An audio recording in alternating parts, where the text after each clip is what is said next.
दोस्तों सबसे पहले आप इस तस्वीर को देखिए, ये प्लैनेट कौन सी है? क्या ये हमारी पृथ्वी है? वेल, शायद नहीं। तो क्या ये हजारों लाखों लाइट ईयर्स दूर मौजूद कोई हैबिटेबल एक्सो प्लैनेट है? Well, you may not believe, but ये हमारा पड़ोसी ग्रह मंगल ग्रह है। वही मंगल ग्रह जो आज के समय पर कुछ ऐसा दिखता है। आज से 3.8 बिलियन साल पहले मार्स आज की तरह वीरान और सूखा हुआ प्लैनेट नहीं हुआ करता था। और सिर्फ मार्स ही नहीं, बल्कि सोलर सिस्टम के दूसरे प्लैनेट्स भी आज से 3.8 बिलियन ईयर्स पहले बिल्कुल अलग नजर आते थे। देखो, ये वो समय था ना जब हमारे सोलर सिस्टम को बने केवल 70 से 80 करोड़ साल ही हुआ था। अब देखो, पृथ्वी से अरबों लाइट ईयर्स दूर बैठी कोई एडवांस्ड एलियन सिविलाइजेशन अगर अपना टेलीस्कोप हमारे सोलर सिस्टम की ओर घुमाएगी ना, तो उन्हें हमारा सोलर सिस्टम आज जैसा तो बिल्कुल भी नहीं दिखने वाला। यहाँ पर हर तरफ एस्ट्रॉइड्स और कॉमेट्स का साया था और इंसानों जैसा कोई भी जीव तो सोच से भी परे था। पर भाई, यहाँ पर आपके मन में ना एक सवाल आएगा कि आखिर मैंने 3.8 बिलियन ईयर्स के समय को ही क्यों चुना? वेल देखो, 4.8 बिलियन ईयर्स से 3.8 बिलियन ईयर्स के समय को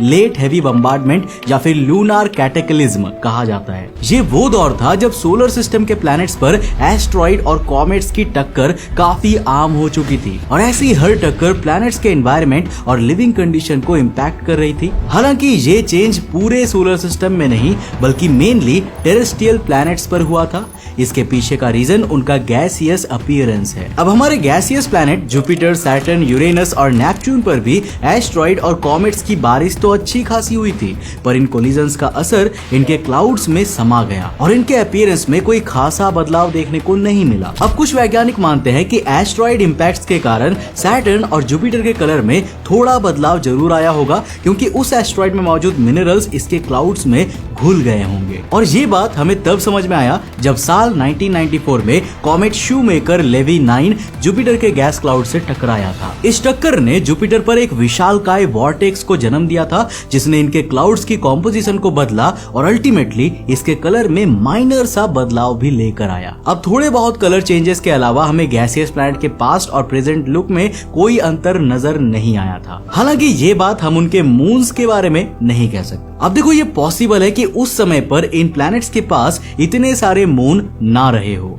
ऐसा माना जाता है कि सैटर्न के कुछ छोटे मून्स का फॉर्मेशन किसी बड़े मून के डिसइंटीग्रेशन से हुआ था। तो वहीं पर नेपच्यून और ट्राइटन की लव स्टोरी भी अपने आप में बेहद ही खास है। ये शुरुआत से नेपच्यून के साथ नहीं हुआ करता था, बल्कि शायद ये क्वाइपर बेल्ट का पार्ट था, जिसे नेपच्यून ने अपनी पावरफुल ग्रेविटी के दम पर अपनी ओर खींच लिया। दोस्तों, अब बात करते हैं प्लैनेट मरकरी की, जो आज से 3.8 बिलियन ईयर्स पहले आग के गोले की तरह हुआ करता था। देखो, लेट हेवी बम्बार्डमेंट के दौरान मरकरी पर एस्ट्रॉइड की जबरदस्त बारिश हुई थी, जिसके निशान इसके सरफेस पर विशालकाय क्रेटर्स के रूप में आज भी देखने को मिलते हैं। अब इन क्रेटर्स की साइज कुछ मीटर से लेकर कई किलोमीटर्स तक की है। अब क्योंकि मरकरी का टेम्परेचर दिन के समय में 350 डिग्री सेल्सियस तक पहुंच जाता है और रात के समय गिरकर -170 डिग्री सेल्सियस हो जाता है, जिस कारण इन क्रेटर्स में काफी इरोजन हो चुका है। क्रेटर से घिरी इसकी सरफेस कुछ पृथ्वी के मून की तरह नजर आती है, जहां एटमॉस्फेयर ना होने के कारण इन एस्ट्रॉइड इंपैक्ट्स को रोकना या इनकी स्पीड को स्लो डाउन करना इम्पॉसिबल हो जाता है। अब उस समय मरकरी की सरफेस वोल्केनिकली एक्टिव भी हुआ करती थी, जिनसे निकलते गर्म लावा ने यहाँ डिप्रेशन और बेसिन्स का फॉर्मेशन किया है। साल 2011 से 2015 के बीच मरकरी को ऑर्बिट करने वाले मैसेंजर स्पेसक्राफ्ट ने यहाँ पर वॉल्केनोज होने की पुष्टि की थी। अब देखो, मरकरी की सरफेस हमें दो टाइप्स की नजर आती है। एक तो वही पुरानी वाली सरफेस है जिस पर बड़े बड़े क्रेटर्स मौजूद है, और दूसरी यंग सरफेस है जो कि काफी ज्यादा प्लेन है। वैज्ञानिक मानते हैं कि ये यंग सरफेस तब बनी होगी जब इसके वॉल्केनोज का लावा यहाँ पर बहता हुआ जम गया होगा। अब जैसा कि मैंने आपको पहले ही बताया था, उस समय का मरकरी आज के कंपैरिजन में काफी ज्यादा गर्म हुआ करता था। ऐसे में जब मरकरी ठंडा होने लगता है तो इसकी इंटरनल कोर कॉन्ट्रैक्ट होती है, जिसने ना सिर्फ इसके साइज पर इम्पैक्ट डाला होगा, बल्कि इस कॉन्ट्रैक्शन के सबूत हमें इसकी सरफेस पर भी देखने को मिलते हैं। अब जिस तरह मून अपनी ग्रेविटी के कारण पृथ्वी के ओशंस में आने वाली टाइड्स की वजह बनती है ना, ठीक वैसे ही सूरज के इतने करीब होने के कारण मरकरी को सूरज के टाइडल फोर्सेस भी झेलने पड़ते हैं।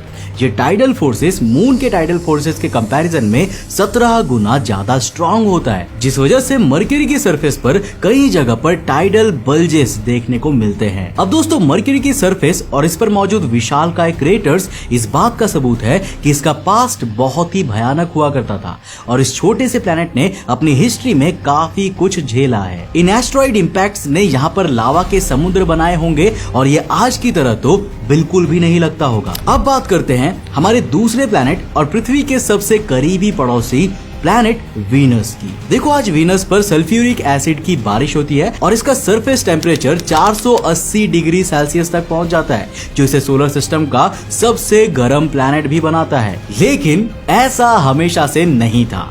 इनफैक्ट कुछ वैज्ञानिक तो यहाँ तक मानते हैं कि एक समय इसकी कंडीशन पृथ्वी जैसी ही हुआ करती थी। देखो the late heavy bombardment period के दौरान इधर कई सारे एस्ट्रॉइड्स और कॉमेट्स इंपैक्ट हुए थे और जैसा कि आप जानते होंगे कि कॉमेट्स आइस के बहुत बड़े रिजर्वॉयर्स होते हैं और जब ये आइस पिघलती है तो पानी की नदियां और समुद्र बनते हैं। ऐसा माना जाता है कि एक समय वीनस का सरफेस टेम्परेचर करीब 50 डिग्री सेल्सियस ही हुआ करता था, जो वाटर को सस्टेन करने के लिए ऑप्टिमम था। अब ये कंडीशंस करीब 30 करोड़ सालों तक रही होगी, जब शायद वीनस पर पानी भी मौजूद रहा होगा और यहाँ पर लाइफ का एवोल्यूशन भी पॉसिबल होगा। लेकिन फिर कुछ ऐसा होता है जिसने वीनस के एटमॉस्फेयर में कार्बन डाइऑक्साइड की मात्रा को बहुत ज्यादा बढ़ा दिया। इससे वीनस का टेम्परेचर बढ़ने लगा और अल्टीमेटली इसका सारा पानी भाप में बदल गया। दोस्तों वीनस का एटमॉस्फेयर काफी डेंस भी है, जिसके कारण कार्बन डाइऑक्साइड जैसी ग्रीन हाउस गैसेस यहाँ पर ट्रैप होकर रह जाती है और यही वजह है कि आज इसका टेम्परेचर 480 डिग्री सेल्सियस तक पहुंच चुका है और वीनस की सरफेस नर्क के समान बन चुकी है। और जाहिर सी बात है कि इस बदलते हुए वीनस पर लाइफ का एवोल्यूशन पॉसिबल नहीं हो पाया, पर हमारे अगले ग्रह पर कुछ ऐसा हुआ और इतना खूब हुआ कि आज हम इसी पर बैठकर पूरे यूनिवर्स को एनालाइज कर रहे हैं। देखो सोलर सिस्टम के इतिहास में पृथ्वी से बड़ा बदलाव किसी भी प्लैनेट पर नजर नहीं आया होगा। आज से 3.8 बिलियन ईयर्स पहले पृथ्वी पर वॉल्केनिक एक्टिविटी अपने पीक पर थी, जिसने इसकी क्रस्ट का फॉर्मेशन किया था। पृथ्वी का लिथोस्फीयर इतनी तेजी से प्रोड्यूस हो रहा था कि इसने हमारी धरती पर कई भयानक भूकंप लाए। वैसे कई भूकंप तो टेक्टोनिक प्लेट्स के टकराने के कारण भी आए थे, जिन्होंने न सिर्फ पृथ्वी की सरफेस को शेप दिया बल्कि ओशंस के अंदर भी कई फोल्ड्स का फॉर्मेशन किया। उस समय हमारा सूरज आज के कंपैरिजन में करीब 30% ही ब्राइट था, जिस वजह से पृथ्वी का एवरेज टेम्परेचर भी काफी कम रहा होगा। पृथ्वी पर हर जगह एक्टिव वॉल्केनोज फैले हुए थे और हमारे एटमॉस्फेयर में कार्बन डाइऑक्साइड जैसी ग्रीन हाउस गैसेस का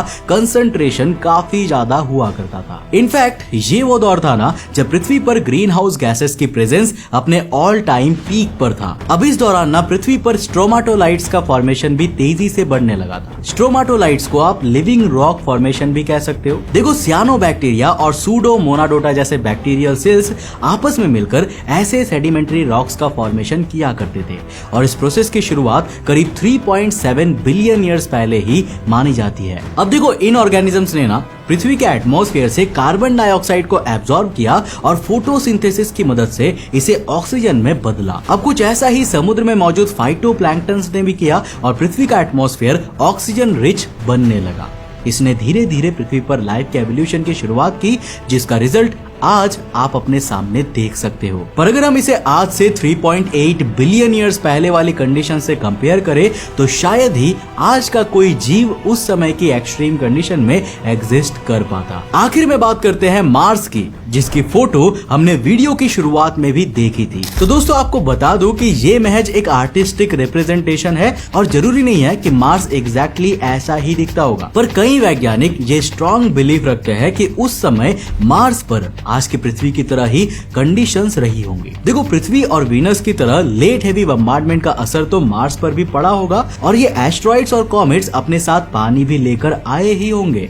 उस समय तो मार्स का एटमॉस्फेयर भी काफी डेंस हुआ करता था, जिस कारण से ये वाटर को रिटेन करने में भी कामयाब रहा होगा। देखो आज जब हम मार्स की सरफेस को एक्सप्लोर करते हैं ना, तो हमें प्राचीन नदियों के सबूत भी यहाँ पर नजर आती ही है। कुछ वैज्ञानिक तो ये भी मानते हैं कि आज भी इसकी सरफेस के नीचे काफी ज्यादा पानी मौजूद हो सकता है। और इसी के साथ साथ वैज्ञानिक ये भी मानते हैं कि मंगल ग्रह पर इस पूरे सोलर सिस्टम का सबसे ऊंचा वाटरफॉल भी एग्जिस्ट करता था, जिसके रिमेन्स हमें आज भी यहाँ पर देखने को मिलते हैं। अब इन बातों से ये तो साफ हो जाता है कि एक समय पर मार्स लाइफ के एवोल्यूशन के लिए एक आइडियल प्लेस था और पॉसिबल भी है कि यहाँ पर लाइफ इवॉल्व भी हुआ होगा। क्या पता पृथ्वी पर लाइफ की शुरुआत करने वाला एस्ट्रॉइड भी मार्स से ही आया हो। पर फिर ऐसा क्या हुआ कि आज मार्स एक वीरान और बंजर ग्रह बन चुका है? कुछ वैज्ञानिकों का मानना है कि इसका जवाब मार्स की कोर में छिपा हुआ है।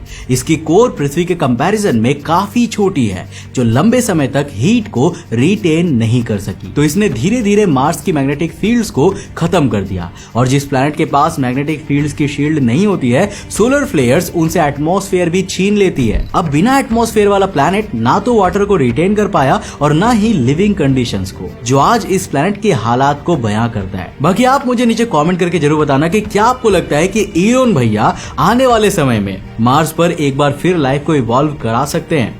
नीचे कमेंट सेक्शन खुला हुआ है, अपनी राय जरूर लिख कर जाना। दोस्तों उम्मीद है कि आपको ये वीडियो जरूर पसंद आया होगा। अगर पसंद आया तो इसे लाइक करने के साथ साथ अपने फ्रेंड्स के साथ जरूर शेयर करना। और जाते जाते आप इस वीडियो को जरूर देखना, जहां हमने बात किया है एक ऐसे इवेंट के बारे में जो मंगल ग्रह पर हर 5.5 साल में होता है। तो यहाँ पे क्लिक करो और जल्दी से जाकर देखो। मैं मिलता हूं आपको नेक्स्ट एपिसोड के साथ, तब तक के लिए बाय, जय हिंद।